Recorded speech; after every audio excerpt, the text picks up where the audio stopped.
All right, welcome back, everybody, to the channel. Today, we're going to read two more stories from the Blue Fairy book. Two new ones. The first one is called Toads and Diamonds, and we'll see what that's about. It's about diamonds and toads.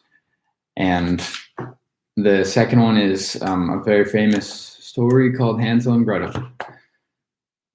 Just again, a reminder that I'm going to be reading only on Mondays, Wednesdays, and Fridays from now on. And all right, let's start with the first story. Toads and Diamonds. There was once upon a time a widow who had two daughters. The eldest was so much like her in the face and humor that whoever looked upon the daughter saw the mother. They were both so disagreeable and so proud that there was no living with them. The youngest, who was the very picture of her father, had courtesy and sweetness of temper, was withal one of the most beautiful girls ever seen. As people naturally love their own likeness, this mother even doted on her eldest daughter and at the same time had a horrible hate for the youngest. She made her eat in the kitchen and work continually. Among other things, this poor child was forced twice a day to gather water above 1.5 miles off the house and bring home a pitcher full of it. One day, as she was at this fountain, there came to her a poor woman who begged of her to let her drink. "Oh, of course, with all my heart, goody," said this pretty little girl, and rinsing immediately the pitcher, she took up some water from the clearest place of the fountain and gave it to her, holding up the pitcher all the while that she might drink the easier. The good woman, having drank, said to her, "You are so very pretty, my dear, so good and so mannerly, that I cannot help giving you a gift." For this was a fairy, who had taken the form of a poor countrywoman, to see how far the civility and good manners of this pretty girl would go. "I will give you for a gift," continued the fairy, "that every word that you speak, there shall come out of your mouth either a flower or a jewel." When this pretty girl came home, her mother scolded her for staying so long at the fountain. "I beg your pardon, Mom," said the poor girl, "for not coming home quicker." And in speaking these words, there came out of her mouth 2 roses, 2 pearls, and 2 diamonds. "What is it I see there?" said the mother, quite astonished. "I think I see pearls and diamonds coming out of the girl's mouth. How happens this, child?" This was the first time she was ever called her child. The poor creature told her frankly all the matter, not without dropping out infinite numbers of diamonds. "In good faith," cried the mother, "I must send my oldest daughter there. Come here, Fanny. Look what comes out of your sister's mouth when she speaks. Would you not be glad, my dear, to have the same gift given thee? You have nothing else to do but go and draw water out of the fountain, and when a certain poor woman asks you to let her drink, to give it to her very kindly." "It would be a very fine sight indeed," said this ill-bred minx, "to see me to go draw water." "You shall go, woman," said the mother, "and this minute." So away she went, but grumbling all the way, taking with her the best silver vase in the house. She was no sooner at the fountain than she saw coming out of the wood a lady most gloriously dressed, who came up to her and asked her to drink. This was, you must know, the very fairy who appeared to her sister, but now had taken the air and dress of a princess, to see how far this girl's rudeness would go. "Am I come hither," said the proud, saucy girl, "to serve you with water? I suppose the silver tankard was brought purely for your ladyship, was it? However, you may drink out of it, if you would like." You are not over and above mannerly, answered the fairy, without putting herself in a passion.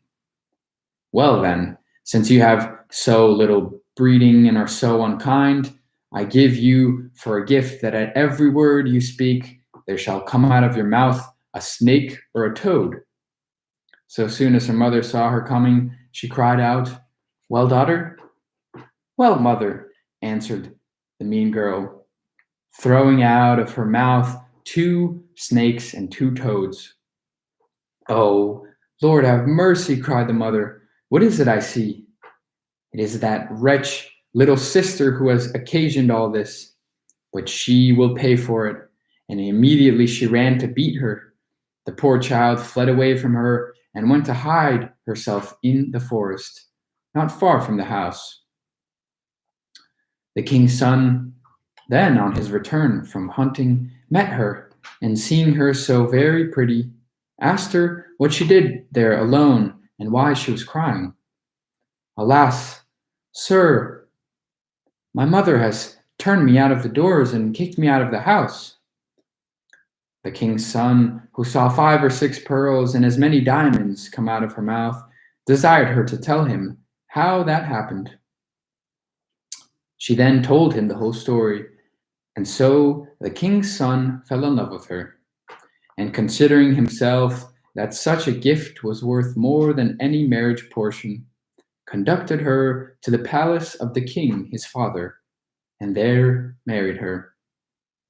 As for the sister, she made herself so much hated that her own mother turned her off, and the miserable wretch, having wandered about a good while without finding anybody to take her in, went to a corner of the wood and died.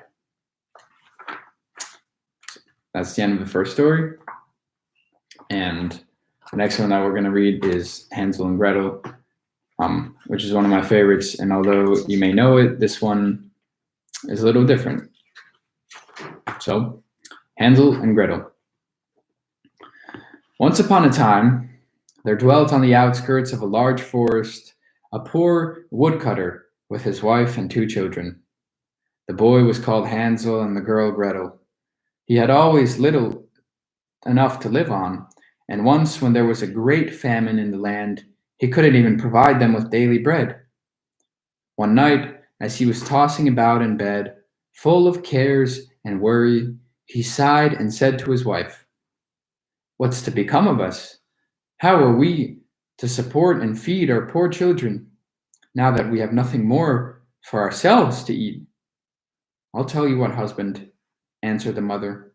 Early tomorrow morning, we'll take the children out into the thickest part of the woods. There we shall light a fire for them and give them each a piece of bread. Then we'll go on to our work and leave them alone. They won't be able to find their way home, and like this, we will get rid of them. No, wife, said her husband, that I won't do. How could I find it in my heart to leave my children alone in the wood? The wild beasts would soon come and tear them to pieces. Oh, you fool, said she. Then we must all 4 die of hunger, and you may just as well go and plane the boards for our coffins. And she left him no peace till he consented. But I can't help feeling sorry for the poor children, added the husband. The children, too, had not been able to sleep for hunger and had heard what their stepmother had said to their father. Gretel wept bitterly and spoke to Hansel. Now it's all up to us. No, no, Gretel, said Hansel. Don't fret yourself. Don't be afraid. I'll be able to find a way to escape. Have no fear. And when the old people had fallen asleep, he got up, slipped on his little coat, opened the back door, and left. The moon was shining clearly, and the white pebbles which lay in front of the house glittered like bits of silver. Hansel bent down and filled his pocket with as many of them as he could cram. Then he went back and said to Gretel, Be comforted, my dear little sister, and go to sleep. God will not desert us. And he lay down in bed again. At daybreak, even before the sun was up, the woman came and woke the two children. Get up, you lie-a-beds. We're all going to the forest to fetch wood. She gave them each a bit of bread and said, There's something for your lunch, but don't you eat it up before, for it's all you'll get. Gretel took the bread under her apron, as Hansel had the stones in his pocket. Then they all set out together on the way to the forest. After they had walked for a little, Hansel stood still and looked back at the house. And this maneuver he repeated again and again. His father observed him and said, Hansel, what are you looking at there? And why do you always stay behind us? Take care and don't lose your footing. Oh, father, said Hansel, I'm looking back at my white kitten, which is sitting on the roof, waving me a farewell. The woman exclaimed, What a donkey you are! That isn't your kitten, that's the morning sun shining on the chimney. But Hansel had not looked back at his kitten, but he had always dropped one of the white pebbles out of his pocket onto the path. When they had reached the middle of the forest, the father said, Now, children, go and fetch a lot of wood, and I'll light a fire, that you may not feel cold. Hansel and Gretel heaped up brushwood till they had made a pile nearly the size of a small hill. The brushwood was set fire to, and when the flames leaped high, the woman said, Now lie down at the fire, children, and rest yourselves. We're going into the forest to cut down wood. When we've finished, we'll come back and get you. Hansel and Gretel sat down beside the fire, and at midday ate their little bits of bread. They heard the strokes of the axe, so they thought their father was quite near. But it was no axe they heard, but a bow had been tied on a dead tree, and that was blown about by the wind. And when they had sat for a long time, their eyes closed with fatigue, and they fell fast asleep. When they awoke at last, it was pitch dark. Gretel began to cry and said, How are we ever going to get out of the woods? But Hansel comforted her. Wait a bit, he said, till the moon is up, and we'll find our way back sure enough. And when the full moon had risen, he took his sister by the hand and followed the pebbles, which shone like new threepenny bits, and showed them the path. They walked on through the night, and at daybreak reached their father's house again. They knocked at the door, and when the woman opened it, she exclaimed, You naughty children! What a time you've slept in the wood! We thought you were never going to come back. But the father rejoiced, for his conscience had reproached him for leaving his children behind by themselves. Not long afterward, there was again great dearth in the land, and the children heard their mother address their father like this in bed one night. She said, Everything is eaten up once more. We have only half a loaf in the house, and when that's done, it's all up with us. The children must be get rid of. We'll lead them deeper into the wood this time so that they won't be able to find their way out again. There is no other way of saving ourselves. The man's heart smote him heavily, and he thought, Surely it would be better to share the last bite with one's children. But his wife wouldn't listen to his arguments and did nothing but scold and reproach him. If a man yields once, he's done for, and so, because he had given in the first time, he was forced to do so the second. But the children were awake and had heard the conversation. When the old people were asleep, Hansel got up and went to go out and pick up pebbles again, as he had done the first time, but the woman had closed the door and Hansel could not get out. But he consoled his little sister and said, Don't cry, Gretel, and sleep peacefully, for God is sure to help us. At early dawn, the woman came and made the children get up. They received their bit of bread, but it was even smaller than the time before. On the way to the woods, Hansel crumbled it in his pocket, and every few minutes he stood still and dropped a crumb on the ground. Hansel, what are you stopping and looking around for? Said the father. I'm looking back at my little pigeon, which is sitting on the roof, waving me a farewell," answered Hansel. "Fool," said the wife, "that isn't your pigeon. It's the morning sun glittering on the chimney." But Hansel gradually threw all his crumbs on the path. The woman led the children still deeper into the forest, farther than they had ever been in their lives before. Then a big fire was lit again, and the mother said, "Just sit down here, children, and if you're tired, you can sleep a bit. We're going into the forest to cut down wood, and in the evening, when we're finished, we'll come back to fetch you." At midday, Gretel divided her bread with Hansel, for he had strewn his all along their path. When they fell asleep and evening passed, but nobody came to the poor children.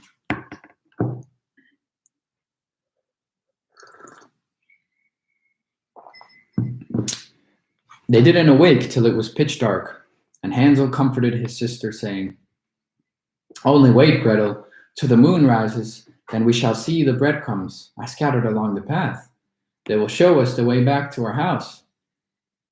When the moon appeared, they got up, but they found no crumbs, for the thousands of birds that fly about the woods and fields had picked them all up.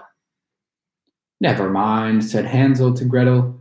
"You'll see we'll find a way out." But all the same, they did not find a way out. They wandered about the whole night and the next day, from morning until evening, but they could not find a path out of the woods. They were very hungry too, for they had nothing to eat but a few berries they found growing on the ground. And at last, they were so tired that their legs could not carry them any more. So they lay down under a tree and fell fast asleep.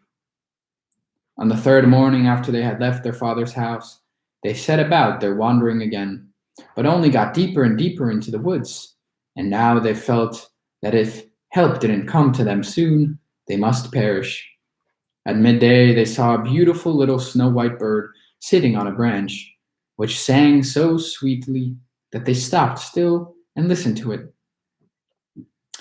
And when its song was finished, it flapped its wings, and flew on in front of them. They followed it and came to a little house, on the roof of which it perched. And when they came quite near, they saw that the cottage was made of bread and roofed with cakes, while the window was made of transparent sugar. "We'll set to it," said Hansel, "and have a regular blowout. I'll eat a bit of the roof, and you, Gretel, can eat some of the window, which you will find very, very sweet." Hansel stretched up his hand and broke off a little bit of the roof to see what it was like, and Gretel went to the casement and began to nibble at the window. However, a shrill, scary voice called out from the room inside, "Nibble, nibble, little mouse, who's nibbling my house?" The children answered, "'Tis heaven's own child, the tempest wild." And they went on eating without putting themselves about. Hansel, who thoroughly appreciated the roof, tore down a big bit of it, while Gretel pushed out a whole round window pane and sat down the better to enjoy it. Suddenly, the door opened, and an ancient woman, leaning on a staff, hobbled out. Hansel and Gretel were so terrified that they let what they had in their hands fall to the ground.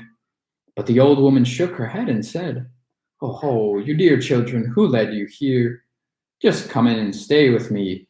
No ill or bad things shall happen to you here." She took them both by the hand and led them into the house, and laid a most sumptuous dinner before them, milk and sugared pancakes with apples and nuts. After they had finished, two beautiful little white beds were prepared for them, and when Hansel and Gretel lay down in them, they felt as if they had gone into heaven. The old woman had appeared to be most friendly, but she was really an old witch who had waylaid the children and lied to them, and had only built the little bread house in order to get the children to come in. When anyone came into her power, she killed, cooked, and ate them, and held a regular feast day for the occasion. Now, witches have red eyes and cannot see very far, but like animals, they have the most amazing sense of smell and know when human beings pass by. When Hansel and Gretel fell into her hands, she laughed maliciously and said jeeringly, I've got them now, and they should not escape. Early in the morning, before the children were awake, she rose up, and when she saw them both sleeping so peacefully with her round, rosy cheeks, she muttered to herself, That'll be a tasty bite. Then she seized Hansel with her bony hand and carried him into a little stable and closed the door on him and locked it. He might scream as much as he wanted, but it did him no good. Then she went to Gretel, shook her till she awoke, and cried, Get up, you lazy bones, fetch water and cook something for your brother. When he's fat, I'll eat him up. Gretel began to cry bitterly, but it was of no use. She had to do what the wicked witch bade her. So the best food was cooked for her. Poor Hansel. But Gretel got nothing but crab shells. Every morning, the old woman hobbled out to the stable and cried, Hansel, put out your finger, that I may feel if you are getting fat. But Hansel always stretched out a bone, and the old witch, whose eyes could not see well, could not see it, and thinking always it was Hansel's finger, wondered why he was not getting fat. When 4 weeks had passed and Hansel still remained thin, she lost patience and determined to wait no longer. Hi, Gretel, she called to the girl. Be quick and get some water. Hansel may be fat or thin. I'm going to kill him tomorrow and cook him. Oh, how the poor little sister cried as she carried the water, and how the tears rolled down her cheeks. Kind heaven, help us now, she cried. If only the wild beasts in the wood had eaten us, then at least we should have died together. Just hold your peace, said the old hag. It will not help you. Early in the morning, Gretel had to go out and hang up the kettle full of water and light the fire. First we'll bake, said the old dame. I've heated the oven already and kneaded the dough. She pushed Gretel out to the oven, from which fiery flames were already issuing. Creep in, said the witch, and see if it's properly hot, so that we can shove in the bread. For when she had got Gretel in, she meant to close the oven and bake the girl, that she might eat her up too. But Gretel understood what she was trying to do, and said, I don't know how I'm to do it. How do I get in? You silly goose, said the hag. The opening is big enough. See, I could get in myself. And she crawled toward it and poked her head into the oven. Then Gretel gave her a shove that sent her right into the oven. She shut the iron door and drew the bolt. Gracious, how the witch yelled. It was horrible, but Gretel left, and the wretched old woman was left to perish miserably. Gretel flew straight to Hansel, opened the little stable door, and cried, Hansel, we are free, the old witch is dead. Then Hansel spread like a bird out of the cage, when the door was opened. How they rejoiced and fell on each other's necks, and jumped for joy, and hugged and kissed each other. And as they had no longer any cause for fear, they went in the old hag's house, and here they found, in every corner of the room, boxes with pearls and precious stones. These are even better than pebbles, said Hansel, and crammed his pockets full of them. And Gretel said, I too will bring something home, and she filled her apron full. But now, said Hansel, let's go and get away from the witch's woods. When they had wandered about for some hours, they came to a big lake. We can't get over the lake, said Hansel. I see no bridge of any sort or kind. Yes, and there's no boat either, answered Gretel. But look, there swims a white duck. If I ask her, she'll help us over. And so she called out, Here are two children, mournful very, seeing neither bridge nor ferry. Take us upon your white back and row us over, quack, quack. The duck swam toward them, and Hansel got on her back and bade his little sister sit beside him. No, answered Gretel, we should be too heavy a load for the duck. She shall carry us across one by one. The good bird did this, and when they were landed safely on the other side and had gone for a while, the woods became more and more familiar to them, and at length they saw their house in the distance. Then they set off to run, and running into the room fell on their father's neck. The man had not passed a happy hour since he left them in the woods, but the woman, their stepmother, had died. Gretel shook out her apron so that the pearls and precious stones rolled about the room, and Hansel threw down one handful after the other out of his pocket. Thus, all their troubles were ended, and they lived happily ever after. My story is done. See, there runs a little mouse. Anyone who catches it may make himself a large fur cap out of it. The end. That's all for our stories for today. I hope you enjoyed. And just another reminder that I'm now only going to be reading on Monday, Wednesday, and Friday. So please join me again on this Friday, April 17th. And we're going to read some more stories and start a new book soon. So make sure to go outside today because it's very nice, and have a wonderful day.